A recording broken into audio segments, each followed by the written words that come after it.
Epikoda esitleb septembrikuu Eesti Puuetega Inimeste Kojas. Tokyo paraolümpiamängud. Head kuulejad, tere tulemast Eesti Puuetega Inimeste Koja taskuraadio septembrikuusesse miniepisoodi ja augustikuu või tegelikult terve suvi möödus meil sporditähe all toimusid olümpiamängud ja siin otsa kohe ka paraolümpiamängud Tokyos ja neist viimastest me nüüd rääkima hakkamegi. Olen palunud telefonile Eesti Paralümpiakomitee presidendi Monika Haukanõmm. Tere Monika! Tere Jakob! Räägime nüüd kohe selle alustuseks ära. Meil on Paralümpiakomitee ja siis toimub paraolümpia, et ühes on O, teises ei ole. Mis selle vahe või millest selline erinevus tekib? See on päris intrigeeriv algus kohe, aga tõesti, kui me räägime üldiselt paraolümpiast, siis eesti keele grammatika järgi loomulikult me kasutamegi paraolümpia. Aga kui me räägime nagu paraolümpiamängudest või Eesti Paraolümpiakomiteest, siis me kasutame ilma oota. Ja põhjus on tegelikult päris proosaline. Et nagu me teame, siis olümpiamängud ja ka paralümpiamängud on eraldiseisvad ja neid ei ole kokku liidetud. Ning selleks, et eristada neid organisatsioone, ongi ka nimedes tehtud selline vahe sisse. Ehk siis nimetuses on paralümpia, aga igapäevases eesti keeles me ikkagi räägime paraolümpiast, sellepärast et see, et rahvusvaheliselt on seda nimetatud ilma oota, ei tähenda seda, et me peaksime eesti grammatikat muutma hakkama. Et seega see võib tekitada segadust, aga võib kasutada nii ühte kui teistpidi ja ma arvan, et enamus inimesi saavad ikkagi aru, millest me räägime. Keegi nina kirtsutama ei hakka, kui kogemata peaks sassi minema? No see võib ka jätta mulje, nagu keegi oleks natukene pudistanud, et paralümpia või paraolümpia. No igal juhul paraolümpiamängud toimusid Tokyos ja ma saan aru, sinul õnnestus ka seal põgusasti kohal käia. Räägi mõne sõnaga, kuidas reis läks. Oli see sul üle pika ja kaugem reis siin COVID-i tõttu, tuli kogu aeg kodus istuda varem? Tõesti, seda paraolümpiamänge Tokyos me ootasime, tavaliselt me ootame olümpiamänge 4 aastat, nii ka paraolümpiamänge. Sel aasta korral me ootasime Tokyo paraolümpiamänge lausa 5 aastat. Ehk siis ettevalmistusaeg oli pikem sportlastel ja võib-olla tänu sellele ka mõned sportlased said rohkem valmis paraolümpiaks, aga mõned ütlesid, et said ka võib-olla liiga palju praadida. Aga tõsi on see, et kõigil oli tõesti väga-väga hea meel, et siiski need nii suured olümpiamängud kui paraolümpiamängud nagu Tokyos toimusid. Et oli ju viimase minutini siiski oht, et paraolümpiamängud jäävad ära. Ja Paraolümpiakomitee presidendina loomulikult oli ka minu lausa kohustus, kui vähegi seda lubatakse ja sel korral lubati, olla koha peal, et oma sportlasi toetada, sest moraalne tugi on väga-väga oluline. Teadupärast Jaapan on meie vaades ikkagi hoopis teises maailma otsas, et kõik see tunnid ja lennureis ja see kõik ju mõjutab, et siis on alati hea, kui oma inimesi on rohkem ümber kui ainult üks. Nii et tõesti, Tokyosse sõitis meil paraolümpiamängudele 5 sportlast, 4 ujujat ja 1 kettaheitja. Kuigi kui nüüd päris aus olla, siis me lootsime, et äkki saab meil paraolümpia pileti siiski 2 sportlast rohkem, ehk siis 7. Aga sel korral läks nii, sellepärast et sport on selline mõnikord ettearvamatu. Ja alati ei õnnestu see olümpiapileti võitmine väga kergesti. Kui keeruline seda olümpiapiletit siis võita on, mille pärast seekord siis vähem sportlasi läks? Tihtipeale võidakse arvata, et olümpiamängudele on väga keeruline saada ja just kui paraolümpia on mingi suure venna väike õde või vastupidi, et väike vend. Tegelikult see niimoodi ei ole. Selleks, et saada piletid paraolümpiamängudele, sportlased teevad igapäevaselt trenni ja mitte üks kord päevas, vaid täpselt samamoodi nagu päris või suure olümpiamängudele saamiseks. Tohutut tööd. Nad ületavad ennast. Ja kui me räägime paraspordist, siis parasportlased peavad tegema mõnikord veel palju rohkem tööd, et jõuda üldse olümpiamängudele. Ehk siis mõnikord loeb ainult 1/100 sekund või üks ebaõnnestunud võistlus võib ära rikkuda kogu selle pileti saamise. Aga selguse mõttes, et me tõesti, nagu ma ütlesin, oli meil 4 ujujat paraolümpial ja 1 kergejõustiklane, siis me natuke päris viimase hetkeni lootsime, et meie uus ala ehk siis ratastooli vehkleja jõuaks paraolümpiale. Tal jäi väga vähe puudu, aga ta alles ka on selle alaga alustanud ning ma loodan väga-väga, et 3 aasta pärast, kui toimub Pariisi paraolümpiamängud aastal 2024, et siis juba on ka ratastooli vehklemine Eesti poolt esindatud. Ja teine, kellele me ka viimase hetkeni pöialt hoidmisime, oli siis rattasõit. Me oleme alati hästi optimistlikud ja rõõmustame nende üle, kes siiski selle pileti paraolümpiale on välja võidelnud. See ei ole mängusport ja kõik sportlased, kes on jõudnud olümpiamängudele, on tõelised kangelased, eriti paraspordis. No kui natukene rääkida veel sellisest logistikast, kõik olümpiamängud toimusid ikkagi keset koroonapandeemiat ja selles reeglite keeldude rägastikus, kus juhtus ka ma saan aru, selliseid apsakaid. Meediasse jõudis päris tugevalt ühe Ameerika ujuja lugu, kelle saatjat või abistajat ei lubatudki olümpiamängudele. Kui palju keerulisemaks COVID kõik selle mineku seal kohapeal olemise üldsegi muutis? Eks ta on parajalt pea peale pööranud terve selle korralduse ja nii mõnedki sportlased tõesti ka ei jõudnud ju olümpiamängudele või ka paraolümpiamängudele kohale. Aga mida see siis tähendas? See tähendas seda, et loomulikult kõik sportlased, parasportlased ja kõik neid saatvad inimesed pidid olema vaktsineeritud õigeaegselt.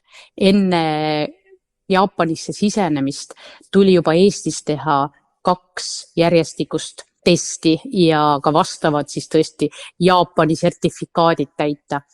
Aga nii kui lennuk maandus, enne riiki sisenemist tuli läbida testimised, tuli täita erinevaid dokumente, nii elektroonilisi kui pabereid, oodata, et test oleks ka lennujaamas negatiivne, aga samamoodi olid tõesti jaapanlased ka väga-väga pingutasid selle nimel, et ei tekiks haiguskoldeid paraolümpial ning see tähendaski seda, et iga hommik algas kõigile, kes olid olümpiaga seotud, testi tegemisega, selle testi äraviimisega, ootamisega, igapäevase kraadimisega, nii bussi sisenedes, samamoodi spordiareenile sisenedes, hotelli sisenedes ning loomulikult ka mobiilis olevad rakendused, kus sa pidid igapäevaselt teada andma sellest, et milline on sinu kehatemperatuur, kas sa tunned ennast hästi ja nii edasi ja nii edasi. Et tegelikult oli see päris ränk selline kontroll, aga me mõistame, et see tegelikult oli püha eesmärgi nimel, et keegi haigeks ei jäänud. Ja lõppkokkuvõttes, ega see konti ka ei murdnud. No, olümpiamängud ja sellised spordivõistlused suuremad on üsnagi pingelised graafiku mõttes. Jaapan samas on ka suhteliselt põnev riik meie jaoks. Kas siis niisama ringi vaadata õnnestus ka või milline see, kui võistlust parasjagu ei jälginud, milline see elu seal sellel ajal oli? Nüüd sa vajutasid küll sellele kõige hellemale kohale, et kindlasti kui juba sõita maailma teise otsa, siis nii sportlased kui ka neid saatjaid ju alati, ükskõik millise olümpia puhul, sa tahad saada sellest melust suuremalt osa, tahad näha linna või selle riigiga natuke tuttavamaks saada, siis sel korral tegelikult jäi see kõik ära. Nii sportlased kui meie saatjatena, meil oli lubatud olla hotellis, olla spordiareenil või siis olümpiakülas. ja tegelikult rohkem neid variante ei olnudki. Et kahjuks sellist Tokyoga tutvumist, see jäi ära. Ainuke võimalus oli vaadata ja kuidas on majad ehitatud, millised mitmekordsed kiirteed läbivad Tokyot, milline on loodus, seda me nägime ainult läbi bussiakna. Et see oli kindlasti hästi kurb ja kahjuks ei olnud võimalik ka linna peal jalutada, saada tuttavamaks inimestega, nende kommetega ja teisalt ei olnud võimalus nautida ka väga-väga head Jaapani kööki. Et tuli leppida siis sellega, mis parasjagu anti. Aga muidugi see, mida me nägime, oli väga hästi korraldatud paraolümpiamängud.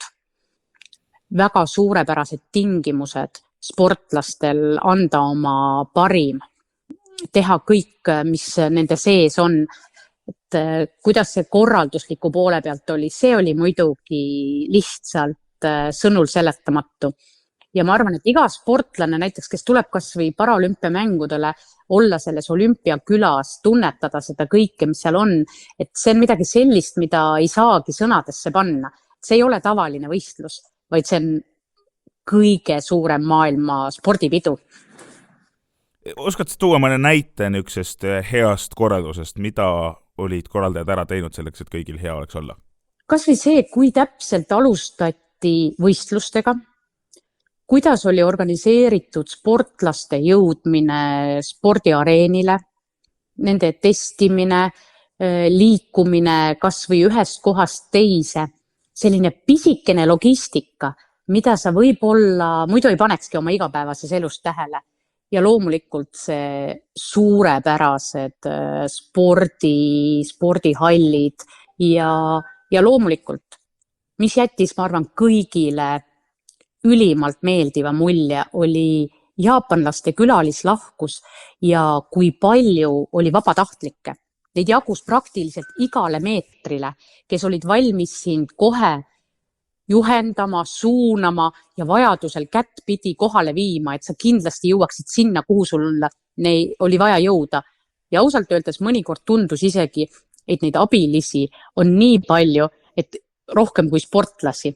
Aga see andis sellise turvatunde, et vaatamata sellele, et kui keelt ei valda, tekstist aru ei saa, siis ikkagi sa lõpuks jõuad nagu õigesse kohta, et see organiseeritud korraldus oli perfektne. Millised olid siis meie sportlaste saavutused? Milline see lõppemotsioon kodu poole minnes valitses? Nagu ma ütlesin, siis meil oli 5 sportlast ja kõik nad tegid, võib öelda niimoodi, oma tulemuse ära. Et meil oli 5 sportlasest 3 ujujat olid esimest korda paraolümpial ning said päris hea kooli järgmisteks kordadeks. Et meie ainuke naissportlane oli siis Susanna Kaul ja tema võistles 50 ja 100 meetri vabalt ujumises ning tegi päris tugevat ja tublid tulemused ja ta siis oma põhialal teenis 10. koha. Ja 100 meetri distantsil siis sai Susanna 13. koha. Aga mida kindlasti tasub välja tuua, et üks meie ujujatest, Kardo Ploomipuu, on üks kõige staažikam paraolümpiasportlane.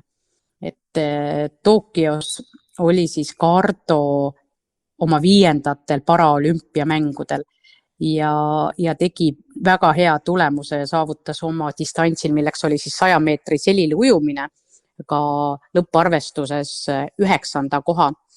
Ja Egert, kes oli meie kettaheitja, et loomulikult siin võib öelda, et Egert võib-olla tahtis ise natuke rohkemat saavutada, sest tõesti Egertil on väga head tulemused kettaheite ringist meile ette anda ja saavutas Egert oma 44 meetri ja 7 sentimeetriga paraolümpial kõrge ka 5. koha. Et loomulikult olid need, kes saavutasid kes saavutas esimese koha, et see mees oli ikkagi klassi omaette, et selleks, et tegelikult oleks jõudnud järgi, ilmselt oleks ta pidanud ikka ennast kõvasti ka ületama, aga sellega saab nagu rahul olla. Ning muidugi ei saa me üle ega ümber Mats Topkinist, et võib-olla temal oli ka kõige suurem selline paraolümpia pinge peale pandud, sellepärast, et kuna Mats on praegusel hetkel ka maailmarekordi omanik oma võistlusklassis 100 meetri selili ujumises ja ka viimastel Euroopa meistrivõistlustel teenis ta pronksmedali, siis kõik pilgud olidki Matsi poole suunatud. Et kahjuks küll Mats haigestus täpselt enne oma ala ja jõudis Tokyosse haigena kohale, aga mina ütleks küll, et haiguse kiust jõudis taas kord Mats maailma tippu ja tõestas seda, et ta on tõeline sportlane ning tal on vaatamata sellele, et ta oli tõbine ja võib-olla vorm ei olnud enam lõpuks kõige parem, aga saavutas Mats finaalis, ta jõudis finaali ja ta saavutas 6. koha, et selle üle kindlasti tasub nagu uhke olla.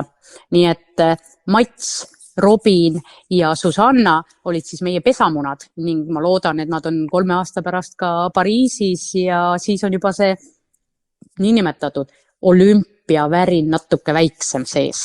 No igal juhul on sellised sündmused, kõik need sammud, mida on vaja teha, et jõuda nii-öelda perfektse tulemuseni, ma usun, kõik meie sportlased sinna pürivad. Monika, suur aitäh sulle selle vestluse eest. Aitäh ja kena päeva kõigile. Salvestas, intervjueeris ja monteeris Jakob Rosin.